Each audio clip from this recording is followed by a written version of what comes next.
I like teaching people to sell their house themselves.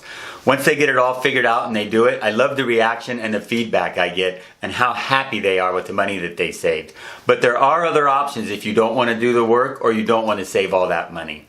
In this video, I'm going to discuss different options for selling your house, one of which is using an iBuyer and the other is using a traditional real estate agent. So stay tuned and we'll get it all figured out.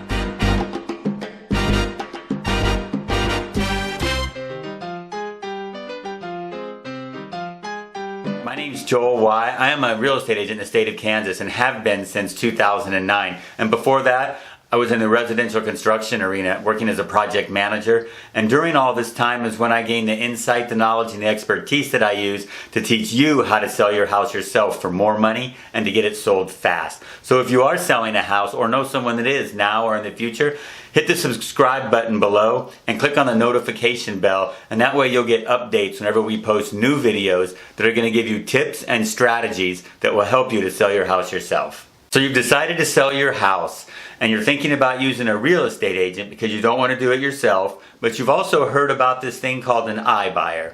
Well, today we're going to go over what exactly an iBuyer is, what a real estate agent is, and which one may be best for you. So let's start with using a real estate agent. Using a real estate agent is the traditional way to sell a house. It's been used since the beginning of time, and we all kind of know how that works.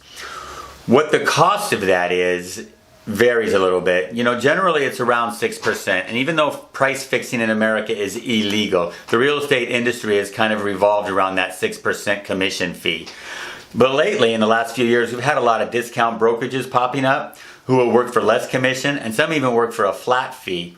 And then there's also the fact that when the market gets real good like this, and there's literally thousands and thousands of new real estate agents, there's so many real estate agents that you can always find one that's willing to sell your house really cheap for you. And selling a house, as we've discussed in some other videos, really isn't that difficult. So the experience of your agent doesn't really matter. It's just if you want to list the house and you don't want to have to deal with it. So when you do list your house, what do you have to contend with? Well, first you have time. You don't really know when your house is going to sell, how long it's going to take, so it's hard to plan. There's the anxiety over repairs. Because once you have a contract and your buyer does inspections, then you never know what kind of repairs you're going to ask for or how much money that's going to cost you. And then of course there's the appraisal. Every house that has financing has to have an appraisal so the banks know that they're getting their money's worth, that they're not lending you too much money for the house that you're buying. And if the house doesn't appraise, then you have to renegotiate the contract. So all that can be aggravating and put some anxiety in your life. So now let's move on to iBuyers. An iBuyer is a relatively new phenomenon. There's startup companies and some established companies that will buy your house outright. They buy your house from you and then they resell it. And that's one of the ways that they make a profit. Now, one thing about iBuyers, it's been kind of a misnomer, is people get the impression that they buy the house really cheap below market value so they can make a profit when they sell it. Those are house flippers. And that's not what an iBuyer does. House flippers look for distressed properties. They look for properties that are about to go into foreclosure or people that are in some kind of trouble. And then they buy those houses really cheap, fix them up, and then sell them at a really high price. iBuyers, on average, have a discount of about 1.4% to market value. Now, it's higher in some states and lower in others, but we found that overall, the average is about 1.4% discount to whatever the market value is of your house. Now, they also charge a fee, just like a real estate agent does. So we'll go over some of those fees here through some of the companies that exist out there. So Opendoor is one company. They're an iBuyer that kind of started the whole trend, one of the first startups. Now they charge, as of September 2020, they charge only 5% commission, or actually they call it a service fee, but it's 5%. It used to be before Opendoor would charge anywhere from 6 to 14, but now they have competition, so they've lowered it and they just have a flat fee of 5%. There's another up-and-coming startup called OfferPad. OfferPad charges you between 6 and 10%. And then there's Zillow, the behemoth. Zillow has moved into the iBuyer business. Zillow's always made their money by selling real estate leads to real estate agents. Now they've started a brokerage, and they're actually going out there and buying houses and reselling them. So Zillow, which is the most expensive, charges 6% selling cost, they call it, on top of a 2.2 25% service fee. So altogether it's about 7.75% or 8% is what Zillow charges for you to sell your house. One thing about iBuyers is that they also do inspections. They all do.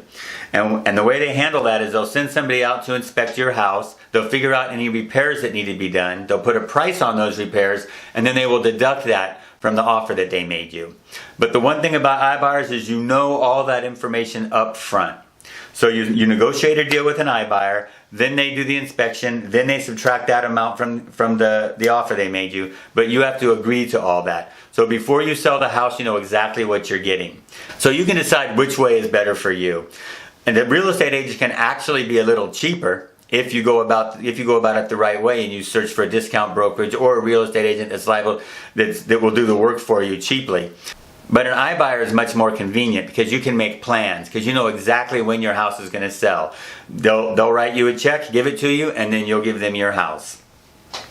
So you decide which one works best for you. Of course, I think that you should sell your house yourself, because either way it's going to cost you thousands and thousands of dollars if you hire somebody else to do it, or if you sell it to an iBuyer or someone like that. But if you do the work yourself, you can save a ton of money. So again, thanks for watching, and if you found value in this video or if you found it interesting, hit the like button below and subscribe to my channel, and hit the notification bell, and then you'll get updates every time that we make a new video that will help to teach you how to sell your house yourself for more money and to get it sold fast. And again, thank you very much for watching.